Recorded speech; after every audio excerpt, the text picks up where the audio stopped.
Good evening, everyone. Welcome to the 16th episode of ICC Biz Live, our knowledge show. Today, I would request all the invest. Today is a show for wealth generation and knowledge distribution. We have with us Mr. Orpon Orgu Shaha, Chief Digital Officer, Nippon India Mutual Fund. So without further waste, let's hear him. First, Mr. Shah, request you to introduce yourself and your role as a Chief Digital Officer in Nippon India Mutual Fund. Dr. Ghosh, thank you very much for having me on this show. And it's an absolute pleasure to be here and talk to you and, of course, talk to many people via this show. My name is Orpanargo Shaha, but it's better people call me Arpan. I think it's easier. I work as the Chief Digital Officer for Nippon India Mutual Fund. We are a Fortune 125 company in the world, which is our parent company. We operate in India, dealing with mutual funds, ETFs, AIFs, PMS. We are only in the mutual fund business. We are a company which is has an AUM of 600 lakh crore plus of assets under management, and it's an organization where we believe that we are not only a mutual fund company, but we are a future ready, wealth tech organization, which allows people to put their money with us, trust us, believe us, and use our digital assets, use our franchise, branches, mutual fund distributors, and grow with us in this economy. My work, principally as a Chief Digital Officer, is to make mutual fund investments in the online space uncomplicated. Like, many people in India do not understand mutual funds as a concept. And while there's a lot of efforts that AMFI and SEBI, the regulator, has put in, I think digital space is a space where people would flock more to invest in such investments, be it through a distributor, a mutual fund distributor, or be it through RIAs, which is fintech companies, be it through mutual fund companies. But at the end of the day, the omni-channel experience, the omni-commerce experience has to prevail. And that's what my role is. My role is to ensure that we serve customers in the online space better, people who use the internet and try to invest. We ensure that we feed them with relevant information about their portfolio and what's happening across the world, so that they know what are the new stratas to invest in. And also to go across various age segments of people and understand what their priorities are, because India is a diversified country, lots of people, lots of age segment. We are also known as Youngistan because 70% of our population in this country is below the age of 35. Therefore, goals do differ, languages are different, cultures are different, and yet we are one big democracy. So how do you ensure that mutual fund investments becomes one unified principle across this great country of ours? And how can Nippon India Mutual Fund create a digital ecosystem which can come in and which can ensure that people have a frictionless experience while investing in the mutual fund space? So that's a gist of my role and a gist of what Nippon does for this country. Dr. Ghosh. One question which comes to me naturally from being just hearing about your role in digital space and Gen Z, do they our parental generation were more dependent on intermediaries? Are Gen Z more into direct investment through digital space? That is something I would like to know. And another thing which naturally comes to me, having so much assets under management, how in such a short span of time you earned such a huge trust among Indians? These are two questions. I'll try to answer the first question. Yes, Gen Z is actually quite different from us, from the way we grew up. I think they are digital natives from the time you are born, and you might see this in all our households. Even when a 2-year-old baby is being fed with lunch, we try to put on our mobile phones and try to show them a small cartoon so that their attention is now focused, and they can finish off their lunch quickly without saying, no, I don't want to eat. So they are called digital natives, right? And as they grow up with this principle and with the smart systems all around them, be it the PC, be it the mobile, they slowly engulf themselves into social media, and they have this urge for instant information. So the real-time insights and seamless experiences are a big ask for the digital natives, the Gen Z. They are very self-learning and community-driven community, right? So when I say community-driven, I mean that what is there on Reddit, YouTube, Instagram, what people are talking about. They read a lot, they see a lot, they consume a lot of content on all such platforms, and they are very well informed on what's going to happen. Also, there are these two terms that I think I should make this audience familiar with. One is FOMO, which is fear of missing out, and YOLO, you only live once. The Gen Z circumspects around this entire thing, right? They are more risk tolerant, but they're also at times prone to short-termism. So yes, they are different. They have a gamified mindset. They are very clear in what they want, and their needs are completely, and the goals, so-called goals, are not just about building a house. Their goals are probably, buying the next Ducati bike, or probably getting yourself admitted in an Ivy League college and sponsoring the education through the investments that you have made. So that's the generation that we are looking at in this country. It's a much it's a much intelligent breed of people who want to take their own decisions, want to garner their own knowledge, and therefore are very much visible on the internet space. Second question, Dr. Ghosh, that you asked on how Nippon has been able to garner trust. I think a lot of it goes to our ability to have trustworthy, right? As one of our principal mission statements, we want to do anything, and we say that consumer always comes first. So here's a transparent organization which always is very clear about what they want to do, and they communicate well in advance to their consumers. Second is, if you look at the way our funds are managed, we definitely have a lot of know-how that we have imported from our principal company, Nissay, in Japan, on how fund casing needs to happen, and we follow certain principles which are unique to us. We also ensure that we are very clear about what funds to offer to whom, and be absolutely passionate about that. We believe that consumers can only trust you when they are with you long term.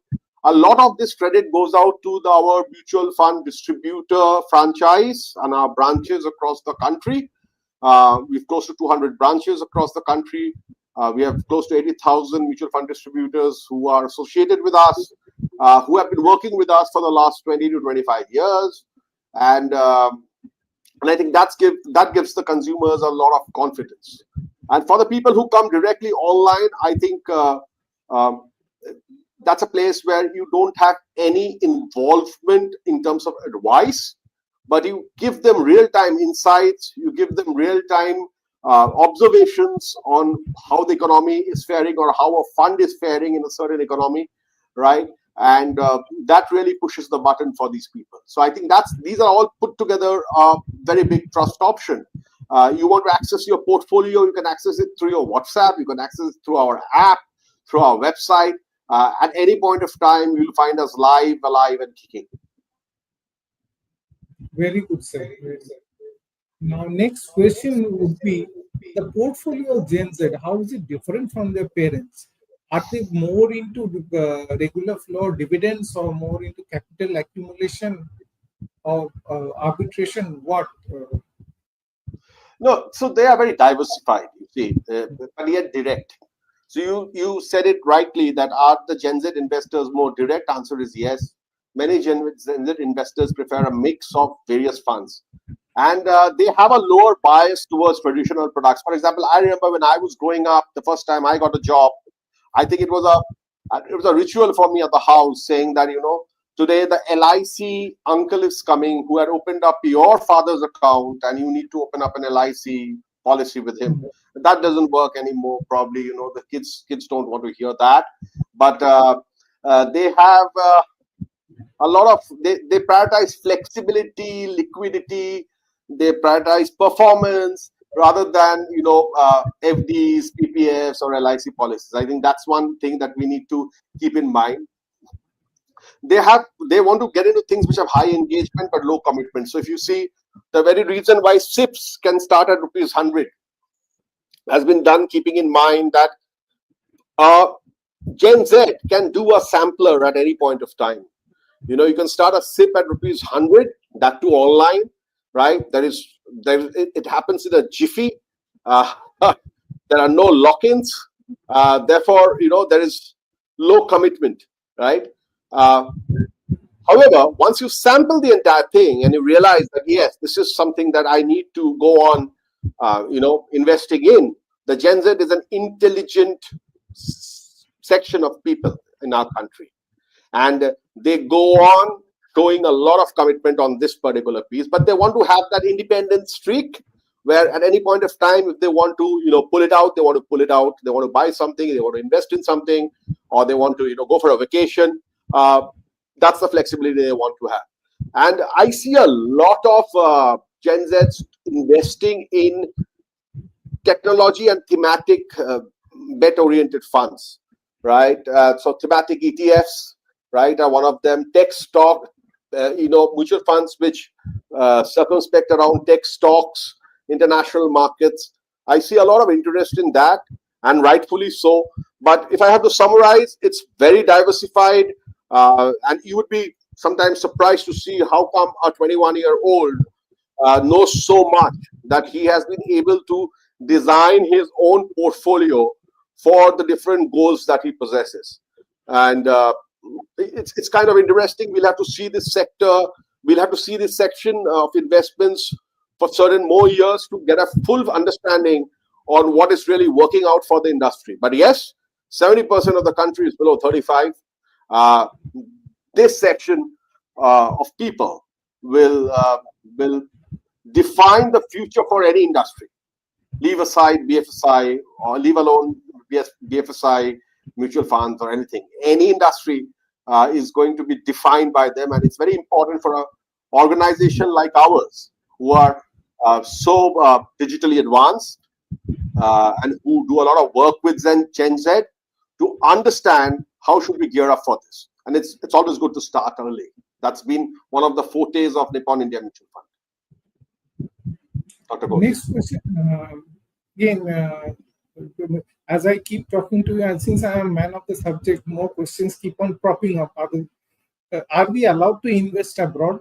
And can we do a SIP as low as 100? I have heard that many funds have done away with such low SIPs for difficulty of management.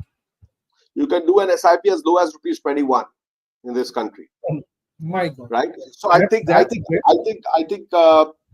what we want to do as an industry, as the mutual fund industry, fondly known as AMFI, we want to include everybody, right?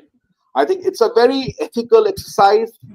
It's a very patriotic exercise where we want to say that, hey, every Indian should have a mutual fund account or a folio, right? So that they can sample at the lowest risk possible, and then they can decide on what they want to have, either through physical advice or through online advice. That's very, very important. Management of folios is not a big problem nowadays because of the ability to have everything under the digital domain. Everything is in a set process. We are not talking about 2015. We're talking about 2025. Today, it's a paperless revolution. If you have things on your system, there is a faster processing of it. Okay. Do people invest outside? Yes, they do. They take their bets, but over and above time, they realize that taking bets on international stocks could be very risky. However, taking a bet on an ETF or on a mutual fund, which focuses on technology innovation, which brings in and there is an expert fund manager who's actually investing in the technology stocks, the international stocks, has more domain knowledge than an outsider who has to read a lot before understanding what are the 5 companies that he should invest in. In this case, for a mutual fund or an ETF, the entire investment done on behalf of our customer by a certified fund manager makes it much more healthier, and of course diminishes the risk, and you bring in a solid knowledge of the last 25 years of fund management and making wealth for customers. Are Gen Z aided by the new tax system? I personally think so, because now every investment, be it insurance, be it provident fund, everyone is competing for my savings on their merit. I personally, but what do you think? Are they aided by the new tax system? Yes, every time I think about Gen Z, one word which automatically comes in is about freedom. Okay, it's freedom. So yes, the new tax regime is loved by the Gen Z. It gives them freedom.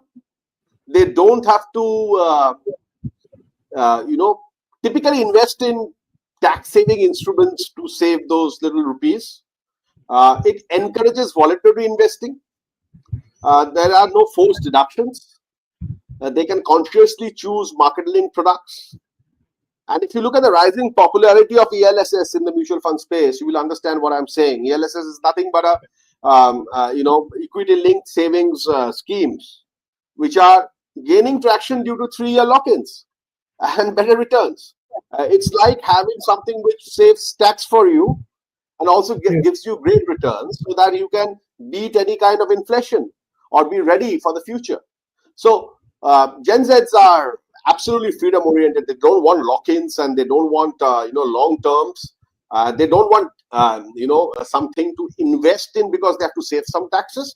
It's more of taking judicious calls, intelligent calls. As I said, this is a very intelligent section of our society, and thus PF and insurance, which was compulsory during our days, is not something which is compulsory for them in their mindset to save taxes.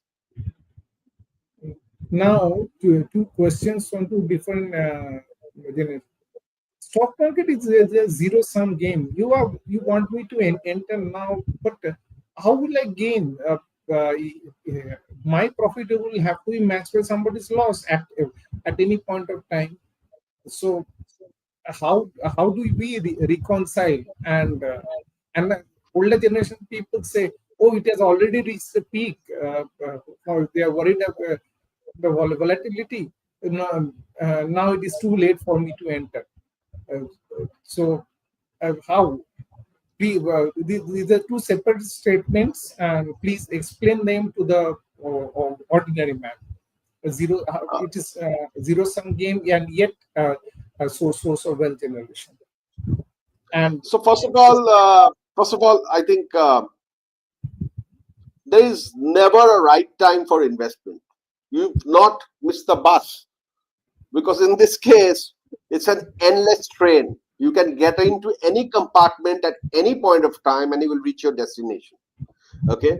So when the Sensex reached 35,000, people said, hey, it's already at 35,000. How much did it go? Today, we are talking about a Sensex which is going to probably touch 100,000 in the times to come, right? And even go ahead of that. So at any point of time, what you need to do, you need to start entering the market. Now, while you're entering the market and you're talking about a zero-sum game, as you rightly said, Dr. Ghosh, is someone's gain, which can only happen because someone is losing. I personally believe long-term investing isn't a zero-sum game. When business grows, profit will rise, economies will expand, everyone will benefit. It's a positive sum game, right? And that's what has made millions of people in this country understand that long-term investment is the best option, and the best way to do it is to start off with SIPs, gain your confidence on SIPs, start doing top-ups on them. So if you've started with 100 rupees and you think after 1 year it has worked out for you, and you see, hey, wow, great, I got a X% of returns.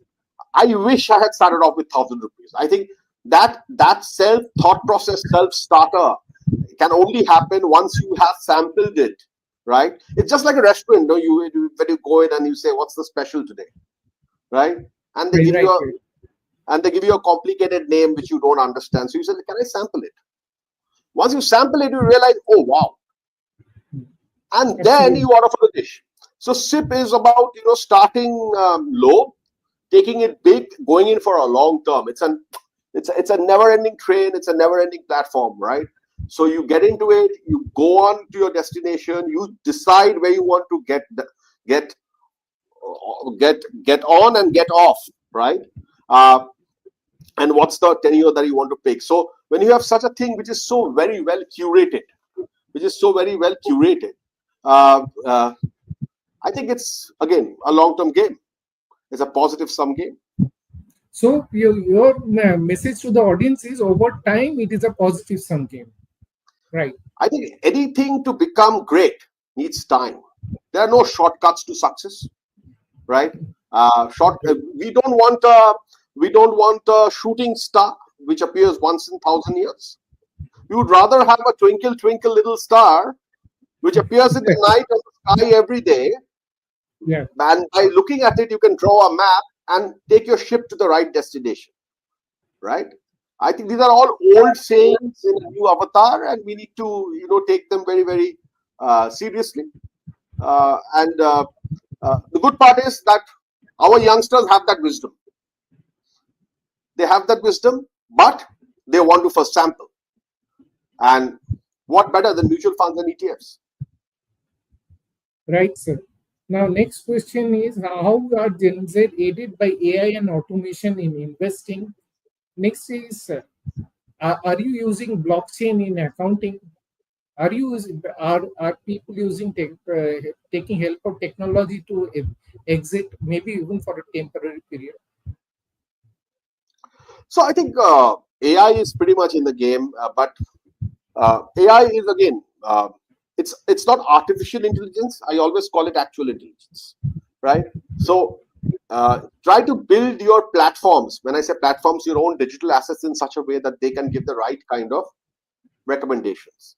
So robo-advisors, smart platforms are helping the Gen Z investors with a risk-based portfolio construction, real-time alert and nudges. For example, you're not going to sit down and check market every day. You're not a stockbroker, but suddenly the market falls, and well, that's an opportunity to buy. So if there is a real-time alert to a potential investor, right, or that person is going to say, hey, today I need to actually invest or top up my account.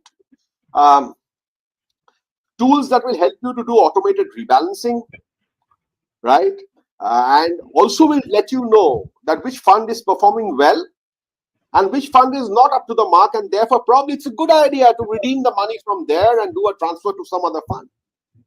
It all happens within the system, and it's your choice. These are all small recommendations based upon technology and AI. Now, you talked about blockchain, Dr. Ghosh. Blockchain is yet to make its mark in India. I think with the blockchain project happening at RBI, a lot of things are going to open up. Blockchain can only happen when there is an uniform policy of what can be shared across organizations and what cannot be. So that policy is being made as I speak to you. I think there are There are blue sky tests happening at this point of time. We'll have to wait and see what comes out of RBI and how we can replicate that in the mutual fund space with the consent and guidance of SEBI, our regulator. But at this point of time, if you see, things like instant redemption, you're not worried. You need money. It's just like an ATM. Exit friction has gone away. You don't want to do SIP for 3 months. You can pause your SIP at the click of a button, right? So voice chat, bot. You can invest through a WhatsApp. You can invest through a voice command.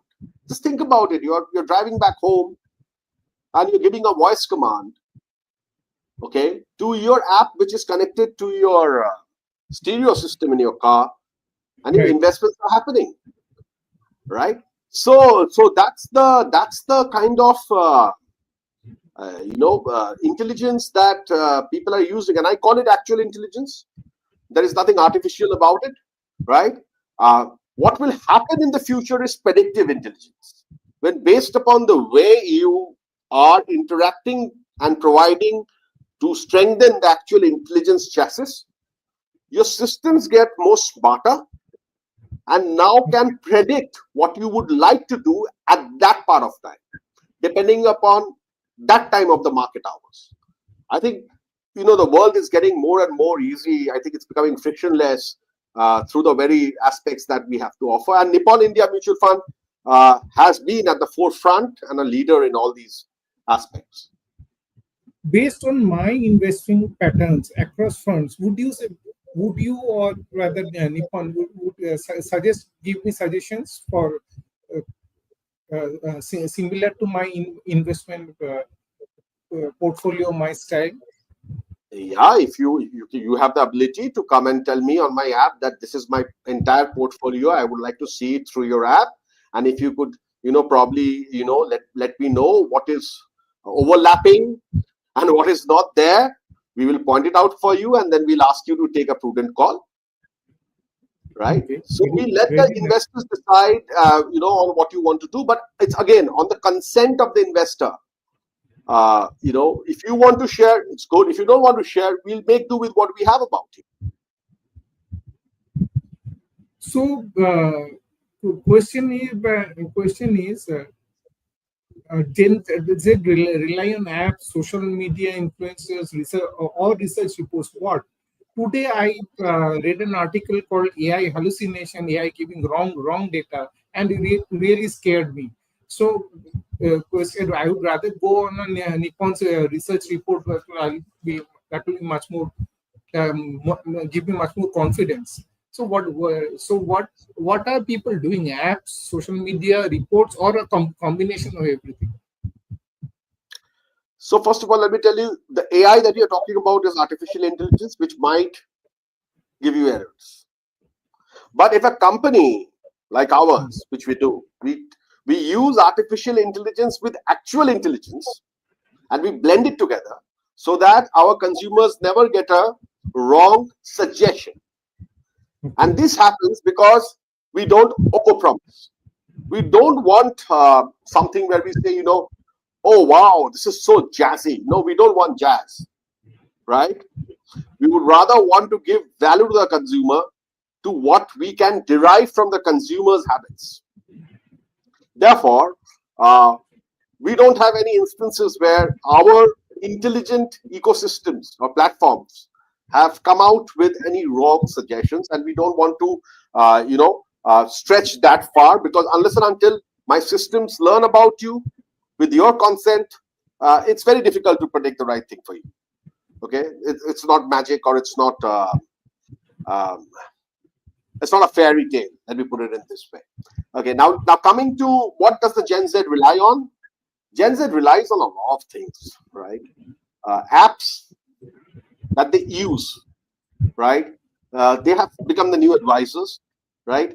So if you take an app and if you only invest it through that app has an understanding, and that app will ask you a question: is this the only app that you're investing in? And if you say yes and you mean it, then the app will be able to give you the right results. If you want to hide from the app saying that no, there are other apps where I invest in, then the app will only tell you that based upon whatever you're investing over here, I can give you some results. When will this be solved? When the blockchain factor comes in and industry starts sharing data with each other under guidelines. But that's something just still in the mix, so we won't talk about it. The influencer economy, right? We need to be very, very careful. While there are people who would give you the right advice, someone might also take you for a ride. So never go to one source and say, hey, I just saw this influencer and I'll probably do this. You need to read up. You need to go to your, content reading exercises, or your notifications, nudges, alerts, to understand whether what has been told to you is right or not.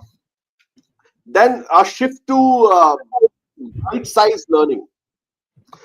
Gen Z prefers short, contextual information over long videos or research reports. I think, Dr. Ghosh, being an economist, a research report might excite you, but a Gen Z would be very interested in seeing a video which summarizes the entire research report through infographics and comes out with a summary of key points that they would want to follow or not want to follow. I think that's the way it is. Things have been streamlined, and I see this becoming bigger in the times to come. Right? People will have so many research reports; it's not possible to read all of them, including people like yourself. And you will want summaries which you can see, which you can research for yourself later on, saying that this is a common area which is coming out from all the research reports, and this is probably what we should focus on. Does that answer your question, Dr. Ghosh? Yes, it answers very well. All of your answers are very well. Now, another question again is market volatility and digital tools. How do they go together? Sensex had gone. I'll give an example. Sensex had gone up to 85,000, came down to 77. Now again, it has recovered to 82, 83, and what the intermediaries, they kept on telling people, don't worry, don't get down, this is just market volatility, it will recover. But will a digital tool also equally be that much comforting to me or to the Gen Z? I'll come to the digital piece later, but let me tell you, I think all of us do a full body checkup once in a year or twice in a year. We don't do a full body checkup, or we don't measure our blood pressure every day. If you would have measured our blood pressure every day, then we would also see a lot of fluctuations and we would end up eating the wrong tablets, right? So if you are there for the long-term sum game, right, you can check your portfolio every day, but you need to also clearly define your investment period, right? So that's very important. You can't say that, okay, today the Sensex is at plus 200 points, tomorrow it is at minus 500 points. What's going to happen to my life? I don't think you should do that, right? And surprisingly, the Gen Z understands this, right? Because they are aided by automation. So if you go to an app, the app tells you that today the defense index has gone up, but the S&P BAC index has gone down. Okay, while most of them would not understand what it is saying, so you simplify it, saying that, boss, okay, if you've invested in small caps, you might see red tomorrow morning. If you've invested in defense mutual funds, there'll be a green, so it will balance it out. Don't worry. Okay, just stay invested, go on paying your SIP, and at least for the period that you have signed up for, that's going to get you your returns. So that gives them a lot of, because no one wants complex research jargons coming to them because people don't understand it. Okay, then real-time visibility, your dashboards are overall telling you when did you enter, what is the market now, what was the market 2 years back, how did the markets come back again to a higher standard. So you know that this is a perpetual beta. It's going to go on. At the end of the day, if one thing that our stock markets have done or mutual fund markets have done in this country is it has made people money who have played the long-term game, right? And fear of missing out. Yeah. Every time if you get into updates, there's a lot of noise, there's a lot of confusion in your head, right? So it's also important at one point of time to say, hey, um, I have a goal of 3 years. I'll check my portfolio twice in a month or thrice in a month. And, I will look at the advices which come in. If I have to do a switch to some other fund, if I have to redeem and reinvest somewhere else, we'll do that. If I have to go on rebalancing, I'll do that. But that happens only once a month, right? So getting excited about markets going up or getting depressed about markets going down is not what the Gen Z looks at. In fact, if the markets go down, I know a lot of people, the younger community, who would say, hey, wow, this is a great time to invest. I would want to invest in 3-4 funds where I had missed, getting in at this point. Today it's at this point, so I should invest. And if the markets go up, they say, hey, the markets are going up. I should not take out money at this point of time. So what if my goal was for 3 years? Let's make it 3.5 years. Let's make it 4 years.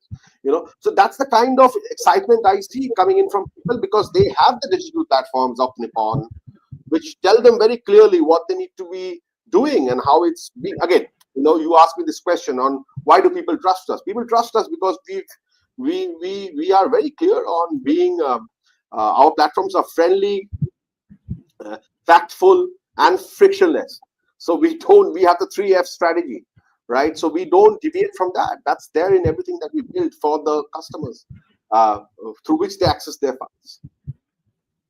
So what I understand, your app has to be very investor friendly. It is. In fact, if you see our app has a rating from 4.5 to 4.9. From time to time it goes up to 4.9, and we have more than 4 million downloads of our app.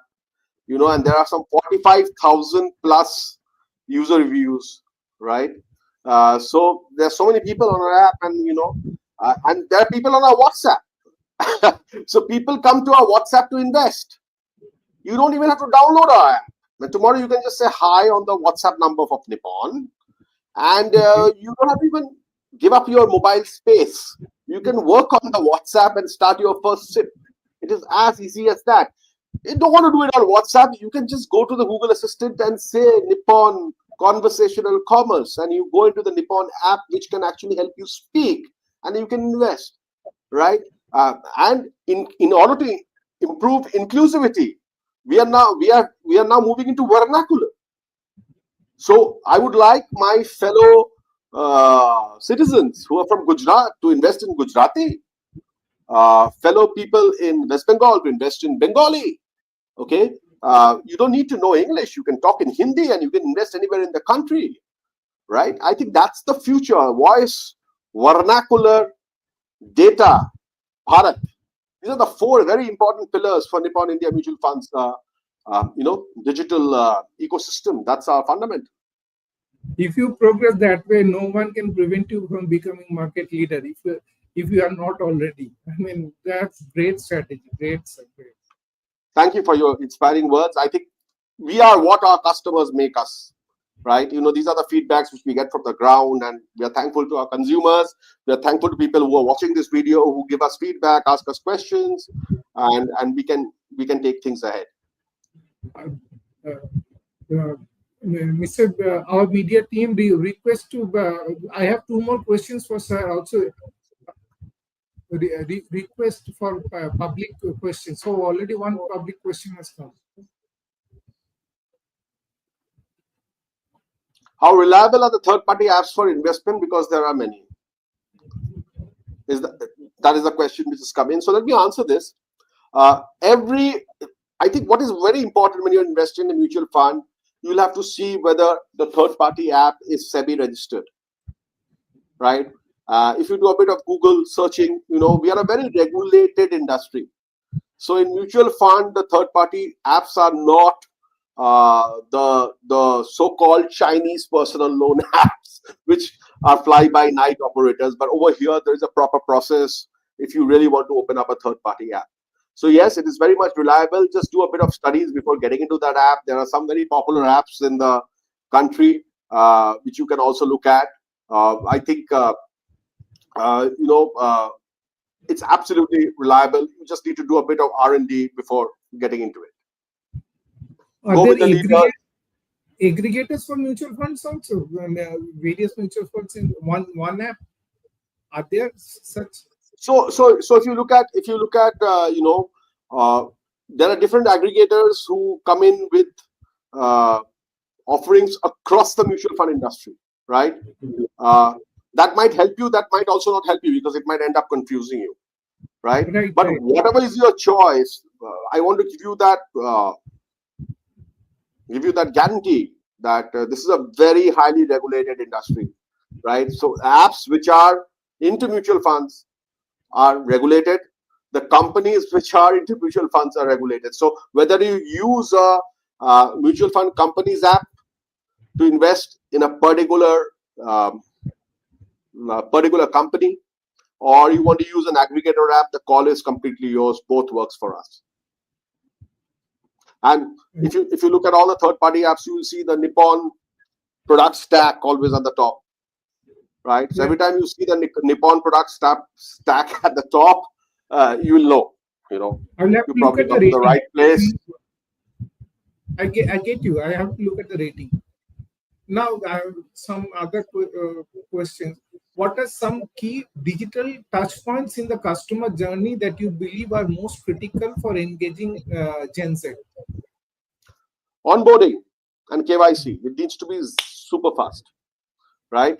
Because KYC would mean KYC should not be the old KYC. So we've tried to build KYC systems which are embedded within the buying journey, so that you don't have to come in once for your KYC and then buy, right? If you go to the Nippon Mutual Fund digital ecosystem, be the website or be the app, you will look at that. Then there is smart nudges and milestone mapping. So you might want to go for a, say, Arijit Singh concert, right? And you have started off with a 100 rupees trip, and the Arijit Singh concert VIP section is costing you, say, 10,000 rupees. So the moment you reach 10,000 rupees, you need to have a smart notification saying, hey, your goal has been achieved. By that time, your goal might have changed also. You might have said, no, now I'm not going to watch concert. I'm going to now buy a little scooty for myself. Okay, so you can up your goal. So it's nudges and notifications are the second thing. And third is, when you need money, you should be able to access it. So your exit experience, for example, you want to redeem money or you want to withdraw money, right? It has to be immediate. So with Insta Redemption, which Nippon had launched, it still has ability to get money quickly at the press of a button without any questions is also very, very important. Ability to pause your SIP in case you have some other plans for, say, 2 months is very, very important. Ability to stop a SIP, right? But keep the money and not redeem it and restart it later on through a new SIP is also very, very important. Transparency, ease, flexibility, frictionless, trust. I think these are all very, very important features of Nippon India Mutual Fund digital ecosystem. And of course, the insights and the data. I would sum up as extremely investor friendly. Looking ahead, what trends do you foresee shaping the future of digital investment journeys for Gen Z, and how is Nippon preparing for this future, for these shifts? I think hyper personalization is something that we are working on, right? It will make so the more you interact with our digital systems, we'll make it more personalized for you, right? It could be anything, you would say, so you come in and every time you just want to open a SIP of 21 rupees, we will not show you a figure of 200 rupees, we'll show you a figure of 21 rupees.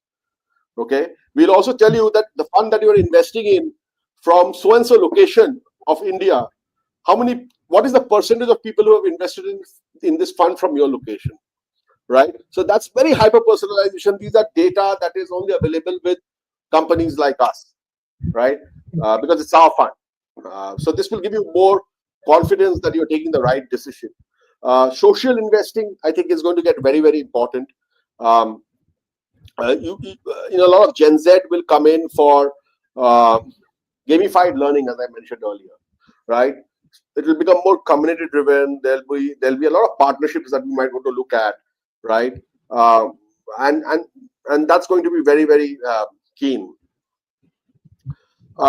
Gen Z would also like to move one step higher by saying that, hey, it's a birthday of my friend, I want to gift mutual funds, right? Instead of giving cash, I would ask my uncle to gift me a mutual fund. So can something be done on it? We are thinking about it as an industry, saying that is gifting of mutual funds possible in the future, right? So that you can probably do a huge inclusion exercise without even understanding that you're including people. So these are all important things that we are looking at. And of course, as I said, voice, vernacular, data, uh, Bharat is our focus. We want to go on including people. We want to create the right kind of content for the right sector. In Gen Z also, there are people staying in town A, town B, town C, town D. Their content is different.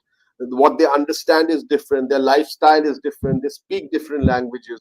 How can we make it so hyper personalized that you don't feel as if you are not a part of it, right? You start asking yourself this question: why have I not been here? I think that's more important. Gifting a mutual fund is a wonderful concept. You have started it. Is it possible to give to minors also, or you Yes, plan to minus start? you can. No, we have been talking about it. We are preparing a blueprint for it, and we are talking about it. I think we'll have to take a call on this with Amphi and SEBI on how we need to take it ahead so that it's risk free. So the good part about mutual funds is we don't rush into things, right? Especially while building a new product proposition. We take our time, we talk with experts, we see what are the pros, what are the cons, and then after justifying all risks, we take a call and we go ahead with it. Yes, that's very much there on our head, and we at Nippon, we are leading this, and we would want to um, definitely get into it. For example, recently, if you see the Indian government launched ONDC, uh, and Nippon was the first mutual fund partner, right? So the first mutual fund that was ever sold on ONDC was a Nippon India mutual fund. So as a company, with Japanese parenthood and Indian agility, we believe in innovation. We believe in creating the future path. We believe in saying that, hey, inclusivity is everything.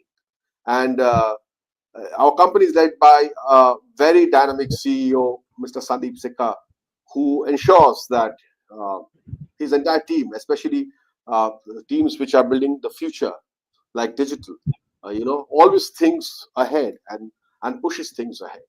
So this is very, very important. I think we as an organization, we help each other. We take inputs from our customer. We take inputs from people who are not even our customers. And we try to bring in all feedback together and give them a great digital experience. Great, sir. I'm through. I will stop now. And if there are any public questions, ICC media team. Oh, there's a question. How should I start investing in mutual funds? Should I begin with small cap or large cap funds? Which one is better for the long time? Very simple. Don't talk to people like me.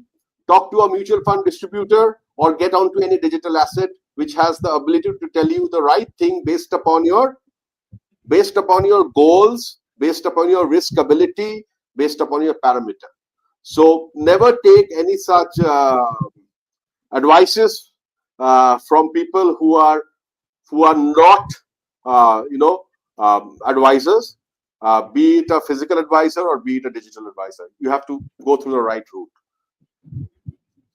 But if I have to tell you, I have a portfolio which has a large cap fund, which has a small cap fund, but that's completely curated for me based upon my ability of risk taking. Your ability and my ability could be completely different. Your period of investment, my period of investment could be completely different. So it's best that you remember this line, that in mutual funds, one size does not fit all. It's very hyper personalized. Go and get that advice. Any more questions? Then and you're free to send at our email ID, and we will send to sir. Otherwise, if you don't, oh, no question as of now, then sir, thank you. We would like to wind up for the day. Thank you, Dr. Ghosh, and the entire team. And thanks to all the viewers who watch this. Please feel free to send in your feedback. And Sure. please have Nippon India Mutual Fund as your choice and get included in this mutual fund revolution that we are having in this country. Thank you very much. Right. Thank you, sir. Bye-bye.